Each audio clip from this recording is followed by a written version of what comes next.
Property अक्सर विवाद का कारण बनती है। पारिवारिक विवाद में संपत्ति एक बहुत बड़ी वजह है, लेकिन संपत्ति को लेकर स्पष्ट कानून है जिसमें बताया गया है कि किसी संपत्ति में किसका कितना अधिकार है। इन अधिकारों को लेकर जागरूकता बेहद ज़रूरी है। अगर आप अपने हक को लेकर जागरूक हैं तो कोई आपको आपके अधिकार से वंचित नहीं कर पाएगा, और अगर ऐसा होता है तो आप कानून का रास्ता अपनाकर अपना हक वापस पा सकते हैं। इसी कड़ी में सुप्रीम कोर्ट ने प्रॉपर्टी से जुड़े मामले में एक महत्वपूर्ण फैसला दिया है। सर्वोच्च न्यायालय ने साफ किया है कि बहन की संपत्ति में भाई का कितना अधिकार है या कोई अधिकार नहीं है। आइए इस वीडियो के माध्यम से हम जानेंगे बहन की संपत्ति में भाई का क्या अधिकार है। इससे पहले जानेंगे कि भाई बहन का पिता की संपत्ति में कितना अधिकार है। 2005 में हिंदू उत्तराधिकारी अधिनियम में बदलाव करके पहली बार बेटियों को पिता की संपत्ति पैतृक संपत्ति में अधिकार दिया गया है। पहले यह नियम केवल उन बेटियों पर लागू होता था जिनके पिता की मौत 9 सितंबर 2005 के बाद हुई हो। बाद में सुप्रीम कोर्ट की ओर से इस सीमा को हटा दिया गया था। अब बेटियों को बेटों के समान ही उत्तराधिकार का हक दिया गया है। आज बेटियां भी अपने पिता की संपत्ति पर दावा कर सकती हैं, लेकिन यहाँ गौर करने वाली बात यह है कि ये कानून केवल पैतृक संपत्ति पर लागू होता है। अगर पिता अपनी खुद बनाई संपत्ति पर बेटा या बेटी का हक नहीं देना चाह तो वह स्वतंत्र है। पिता किसी एक को भी सारी प्रॉपर्टी दे सकता है। अब आते हैं बहन की संपत्ति में भाई के अधिकार पर सुप्रीम कोर्ट ने क्या कहा है। पति से प्राप्त हुई बहन की संपत्ति में भाई का क्या हक है। अभी हाल ही में सुप्रीम कोर्ट ने बहन की संपत्ति में भाई के अधिकार को लेकर अपना अहम निर्णय दिया है।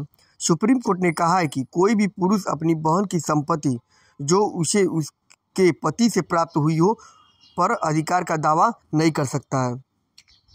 अब ऐसा भी इसलिए है क्योंकि भाई को बहन की संपत्ति का वारिस या उसके परिवार का सदस्य नहीं माना जाएगा।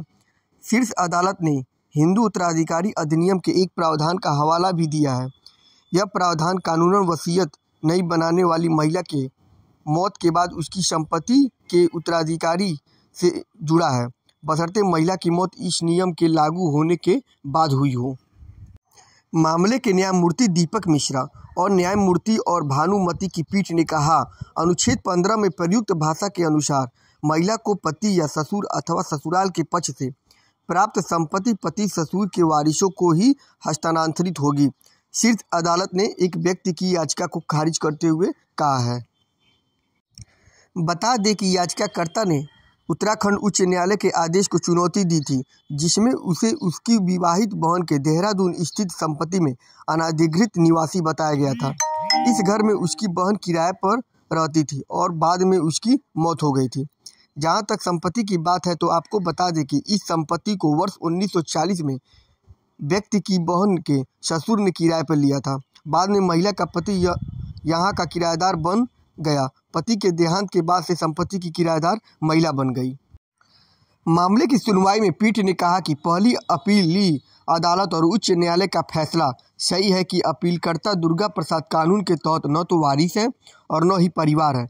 अपीलकर्ता की बहन ललिता की मौत की स्थिति में अगर बहन का कोई बच्चा नहीं है तो हिंदू उत्तराधिकारी कानून की धारा 15(2)(b) के तहत किराएदारी उनके पति के वारिस के पास स्थानांतरित हो जाएगी, यानी कि पति के परिवार में ही संपत्ति का हस्तांतरण होगा।